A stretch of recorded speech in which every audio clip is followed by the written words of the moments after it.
दोस्तों तो आज की इस वीडियो में बेटनोवेट एन क्रीम के बारे में हम जानकारी लेंगे। महिलाओं के द्वारा इसका इस्तेमाल ज़्यादा किया जाता है। हालांकि महिला हो या पुरुष हो, दोनों ही लोग इसका इस्तेमाल कर सकते हैं और इंडियन मार्केट में बहुत ज़्यादा बिकती है। मोस्टली घरों में इसका इस्तेमाल किया जाता है।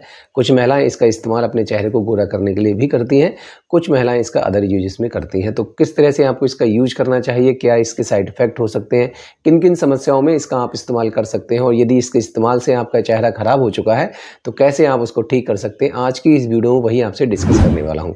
मेरी आपसे रिक्वेस्ट है, चैनल आपने सब्सक्राइब नहीं किया, चैनल को सब्सक्राइब कर लें और इस वीडियो को दोस्तों के साथ जरूर शेयर करें। अब दोस्तों बात कर लेते हैं बेटनोवेट एन क्रीम की, जो जीएसके कंपनी के द्वारा तैयार की जाती है और ये अब लैमी ट्यूब में आपको मिलेगी। मतलब पहले इसकी पैकेजिंग दूसरी थी। अब जो लोग पुराने समय से बेटनोवेट एन क्रीम का यूज़ कर रहे हैं वो लोग सोचते होंगे कि ये पहले तो लिखकर नहीं आता था, क्या ये क्रीम लोकल तो नहीं है? तो मैं आपको जानकारी दे दूँ, ये क्रीम लोकल नहीं है।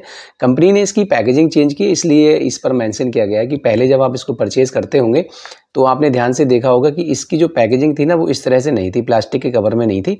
अब ये प्लास्टिक के कवर में आने लगी, इसीलिए कंपनी ने इस पर अब मेंशन किया है कि ये लैमी ट्यूब में अब अवेलेबल है। पहले आप जब परचेज करते होंगे तो ये इस पर मेंशन नहीं किया गया था। अब दोस्तों बात करें इसमें दवाइयों की, तो इसमें दो दवाइयाँ होती हैं।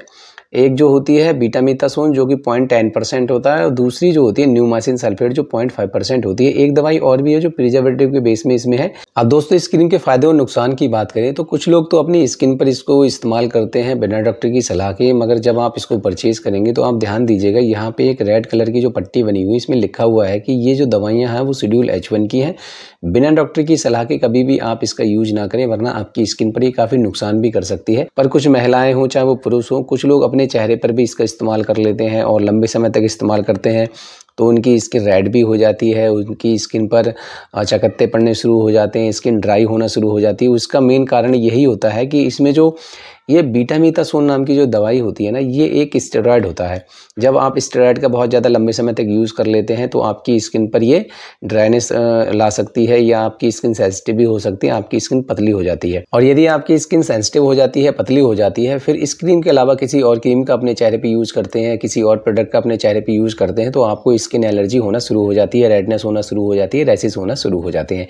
यदि आपके साथ भी ऐसी समस्या है, उससे आप छुटकारा पाना चाहते हैं तो वो भी इस वीडियो में बताने वाला हूँ। मेरी आपसे रिक्वेस्ट है, प्लीज़ इस वीडियो को दोस्तों के साथ जरूर शेयर करें, क्योंकि मोस्टली घरों में इस क्रीम का यूज किया जाता है।